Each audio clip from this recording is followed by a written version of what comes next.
Mercedes recently facelifted the saloon and the estate variants of the E-Class, and now it's done the same with the coupe and the Cabriolet. As you can see, the design is pretty much the same, but you do get this nice new smooth headlight design here, which replaces that old split headlight that people weren't really that sure about. And the grille is now a lot sleeker too, and there's a more aggressive lower air intake down there. And the big difference between the saloon is, see that pontoon over the rear wheel arch? Well, that was ditched on the saloon, but it's back for the Cabriolet and the coupe. The differences inside aren't quite as noteworthy. The gear stick has moved from the centre console to one of the steering wheel mounted stalks. The steering wheel itself is new, and the dials sitting behind it have been ever so slightly tweaked.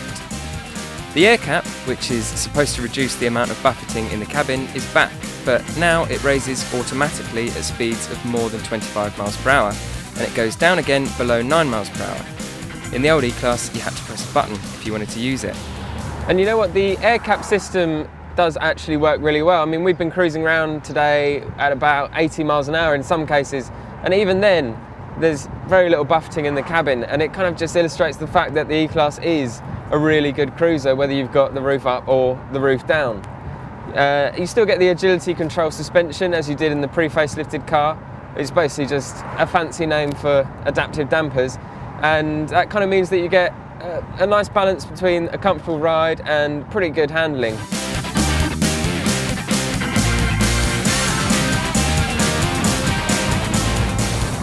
In terms of engines, well, there's not a massive amount to report really. I mean, you've still got the 4-cylinder diesels, so you've still got the 220 and the 250, and you've still got the 4-cylinder petrols, that's the 200 and the 250.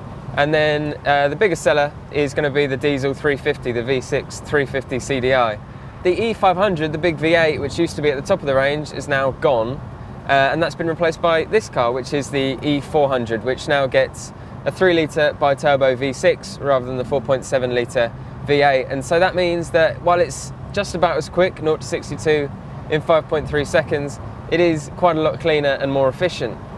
Apart from the way it looks, the biggest changes are to the amount of tech on offer in the E-Class. Distronic Plus with steering control can steer, accelerate and brake you through traffic jams. Adaptive High Beam Assist Plus keeps main beams on at all times, but masks out the bits of light that would blind other drivers. Then there's a 360-degree camera to help parking, and a Pre-Safe Plus system that can detect a rear-end collision and apply the brakes to stop you ricocheting into the car in front. Now, all that new technology and this stylish new look don't exactly come for free. The new E-Class Cabriolet starts from $35,095, which means it's £2,095 more expensive than the pre-facelift car. Now, whichever way you look at it, that makes it more expensive, but Mercedes is claiming it's better value than ever because it comes with an extra £2,330 worth of options that you didn't get before. What it's still not, though, is a particularly exciting driver's car. But in terms of comfort, refinement and quality, there aren't many cabriolets out there that can beat it.